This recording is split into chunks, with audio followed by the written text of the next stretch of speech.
This is actually easier just to make the video. On off button right here. On off. Right now it is in aperture priority. So this is the mode button. Push the mode button. And if you want to change what mode you're in, roll this back here. So a shutter priority, program mode, M and A. Keep it in A for the most part because that sets all the settings by itself.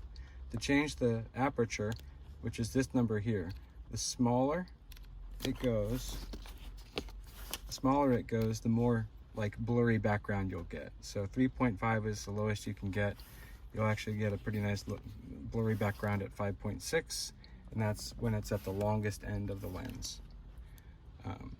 So yeah, you can just keep it in that mode, and it should work out pretty well. I've got it set right now for, it's called JPEG mode, so you won't need to do much processing of the photos, and that is right here. It's called fine. If you want to change it over to raw or something, you can with the quality button. This is the quality button here. This is the white balance button. That's set to automatic. You should leave it alone. This is ISO, which makes it kind of grainy if the lights are pretty low. I have it set right now to automatic ISO. So this is how you get into the menu button here. You can go over to, it's in this menu button, or in this, it's ISO settings right here. And right now it is set to automatic auto control. And you can keep that on. And the maximum number of ISO is 800 for right now. You can change this. Like if it's really dark, you can go all the way up to 3200, but it looks kind of grainy. 800 is about the best, still looks pretty decent. So for shooting, you can, obviously look through the viewfinder here, and it still has that little red dot. So the red dot is where the focus point is.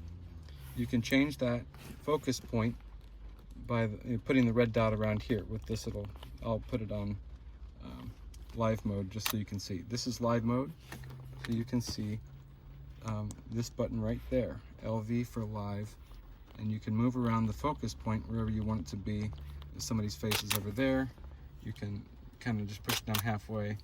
But it's better to look through the viewfinder than it is to look at the back of the screen. So you're looking through here, and oh, that actually works. Look through here and you see that little red dot. Okay, now the buttons for that you can still use. Let's see if I can keep doing that. You can move it around inside there, but you know about that. And then it just focuses on there, and let's see, then you can shoot like that. And let's see what else. You shouldn't need to change any of that stuff.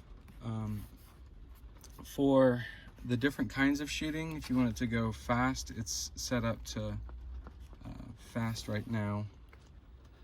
But a lot of these things wait a minute, what is that? Okay, you just roll this dial here. So this is single shot, this is continuous.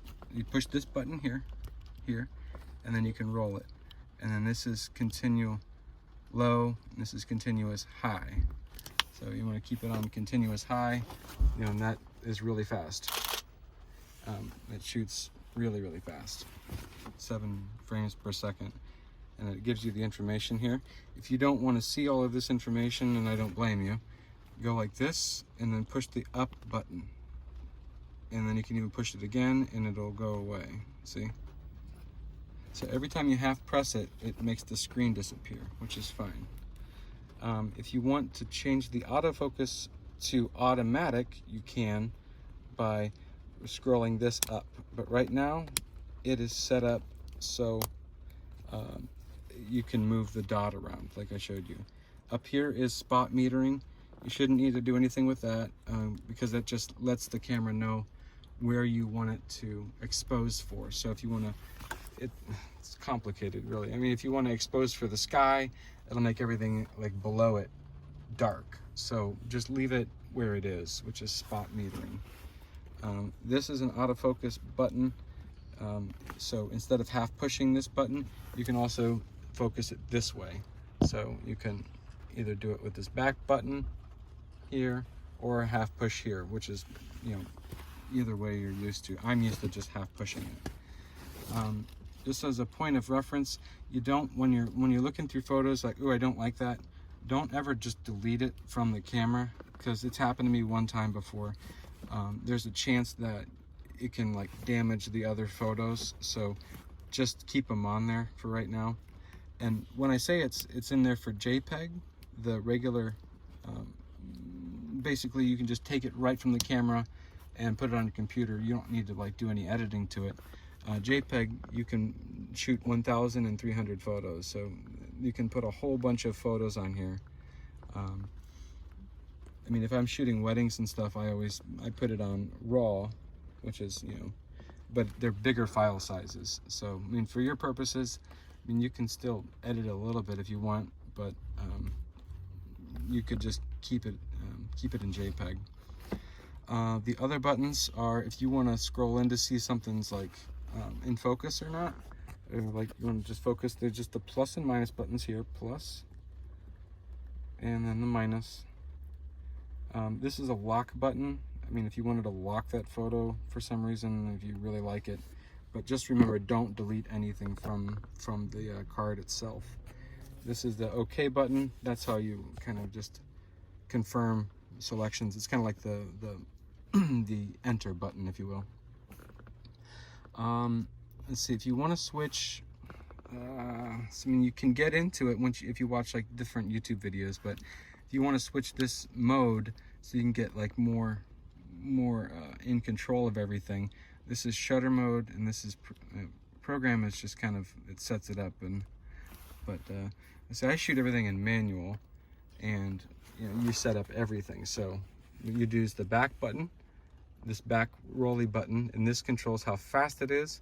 The faster it is, the quicker it is. So if you're getting blurry shots, say like around, like, I don't know, 30 or something, it's a 30th of a second, and say people are moving around or whatever, it's gonna be blurry. So in order to like freeze the motion, or I mean, especially with like sports or something, you want to go higher. So I mean, anything that moves, you want to shoot around, you know, at least 320, if not higher. And you know, if you're shooting something that's really bright, say if it's really bright outside, and you want to let in less light, the bigger the aperture number here, and you change that with this here. The bigger the aperture number is, the less light. So say if I shoot it up at the sun right now, you know, it's at 408 and still an auto ISO. It's still very, very bright. But the auto ISO will take care of the brightness issues, and will change it for you. But when doing that, it does make it a little bit more blurry. I'm gonna put it back to aperture priority, and see, put it back in aperture priority, and it decides for us. So if we decide we want kind of a blurry background at 5.6, and we want to take a picture of, I don't know, of that thing, the car part. See, it kind of provides a bit of a, well, that's a bad example, hang on.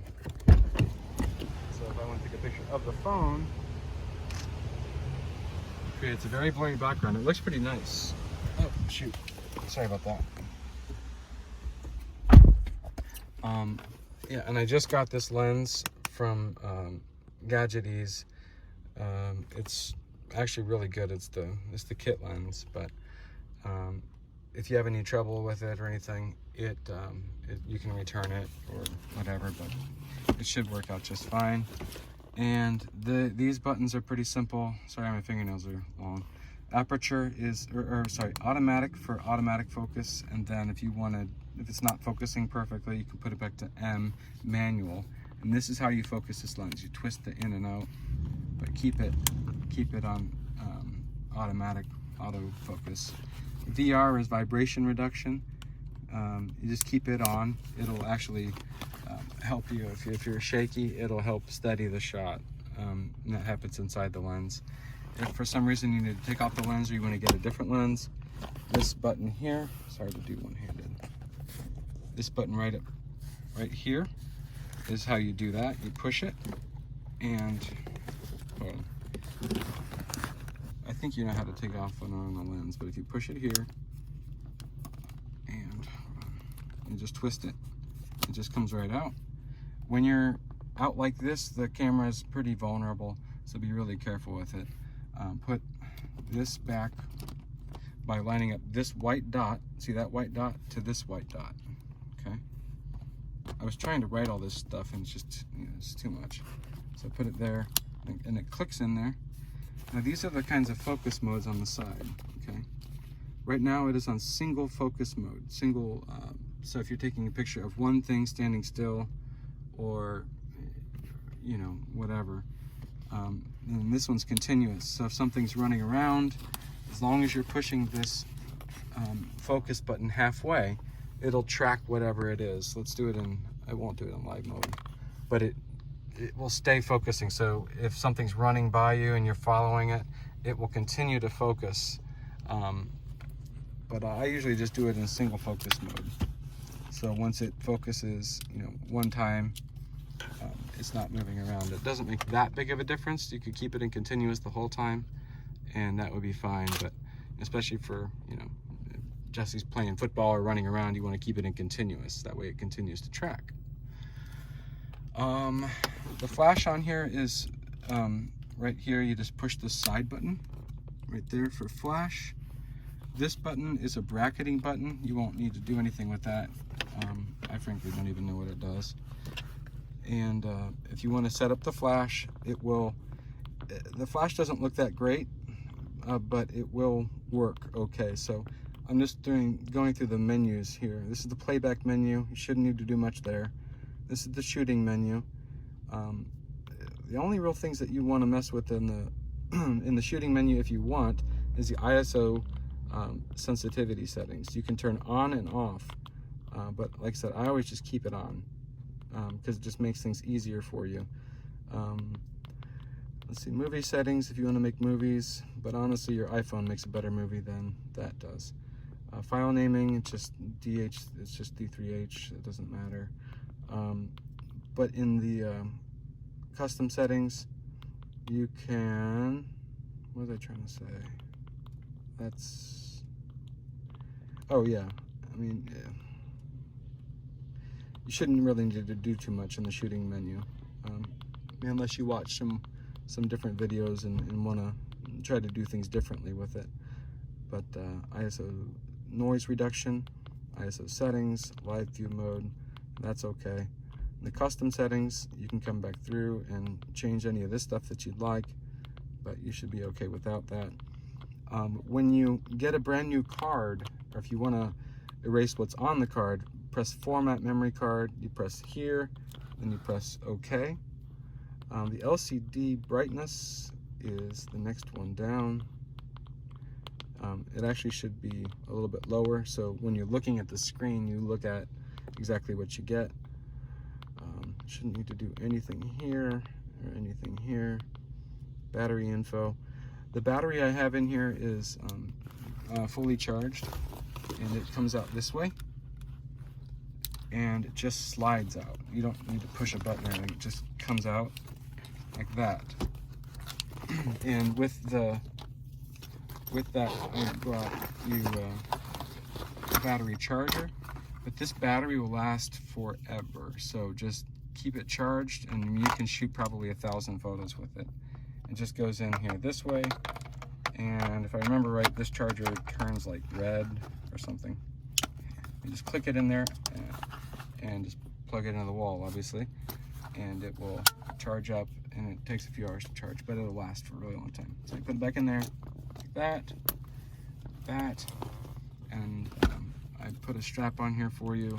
The card is in here. This is the SD card. This bigger slot is for a CF card, but you won't need that. But this is a really good SanDisk card. If you wanted to get a different one to swap out, you can.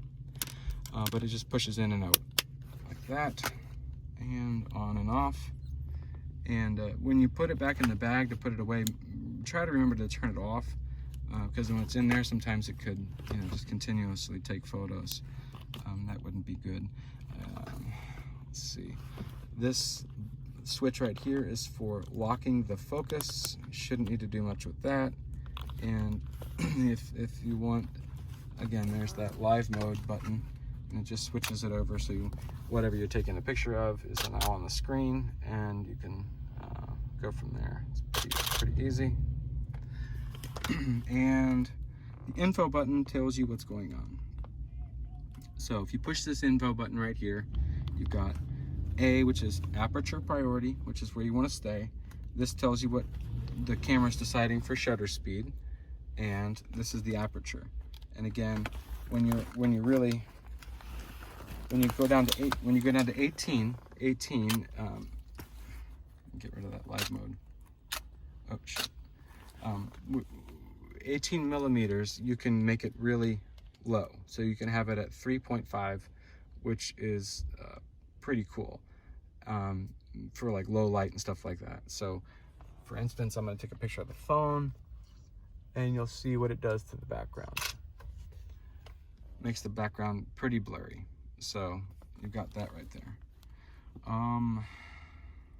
Let's see, really can't think of any other things.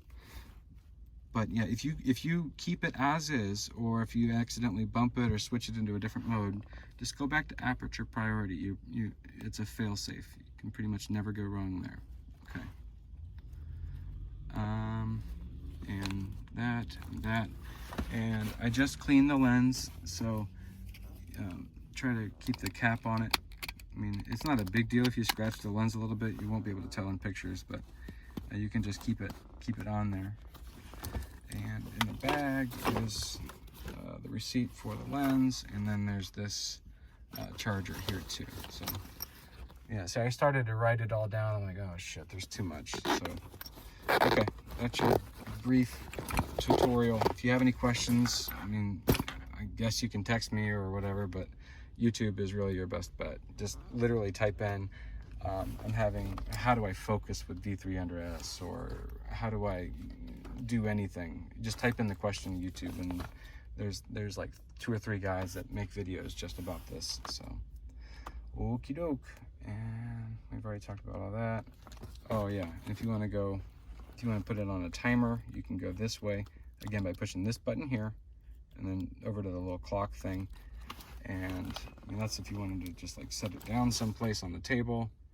And I don't remember what the timer is set at, but you can go back through the menus, and the menu is for the timer is here in custom menu, down to timers, and go to self timer. It's set for 20 seconds, 10 seconds, 5 or 2, but it takes 1 photo only with that.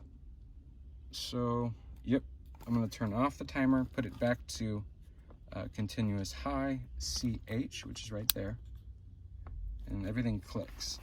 So CH is continuous high. That's probably where you'll just keep it. Okay. Like I said, if you have any questions, just check it out on YouTube. Okay.